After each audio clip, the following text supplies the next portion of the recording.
నమస్కారం. ఇప్పుడైన తాజా వార్త. రాష్ట్రమంతా భారీ షాక్ గురైంది. రాష్ట్ర ముఖ్యమంత్రికి హెలికాప్టర్ ప్రమాదం. పరిస్థితి అత్యంత దారుణం. దీనికి సంబంధించినటువంటి వీడియో కంప్లీట్ గా తెలుసుకోవాలి అనుకున్నట్లయితే వీడియో స్కిప్ చేయకుండా చివరి వరకు చూడండి. బెంగాల్ సీఎం సువేందుకు తప్పిన హెలికాప్టర్ ప్రమాదం, ఎమర్జెన్సీ ల్యాండింగ్. దీనికి సంబంధించినటువంటి వీడియోలోకి మనం వెళ్ళినట్లయితే పశ్చిమ బెంగాల్ సీఎం సువేందు అధికారికి ఘోర విమాన ప్రమాదం తప్పింది. వాతావరణ పరిస్థితులు అనుకూలంగా లేకపోవడంతో ఆయన ప్రయాణిస్తున్న హెలికాప్టర్ ను కోలాఘాట్ లో అత్యవసరంగా ల్యాండింగ్ అయితే చేశారు. స్వాతంత్ర సమరయోధుడు ఖుదీరామ్ బోస్ స్మారక కార్యక్రమంలో పాల్గొనేందుకు దుమ్మం నుంచి కౌష్పూర్ కు వెళ్తుండగా ఈ ఘటన జరిగింది.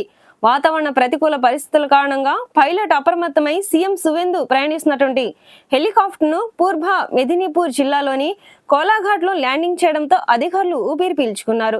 అనంతరం సీఎం సువేందు కోలాఘాట్ నుండి రోడ్డు మార్గం ద్వారా కేస్పూర్ లోని కార్యక్రమ వేదికకు చేరుకున్నారు. మరోవైపు బెంగాల్లో వాతావరణ పరిస్థితులు వేగంగా మారుతున్నాయి. రాష్ట్రంలోని పలు చోట్ల ఇప్పటికే భారీ వర్షాలు కురుస్తున్నాయి.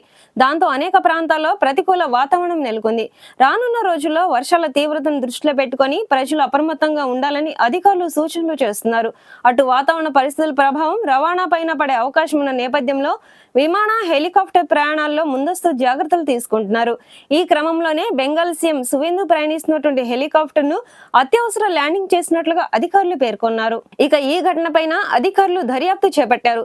హెలికాప్టర్ ఎమర్జెన్సీ ల్యాండింగ్ కు బ్యాడ్ వెదర్ మాత్రమే కారణమా, లేక మరేదైనా రీజన్ ఉందా అన్న కోణంలో ఆరా తీస్తున్నారు.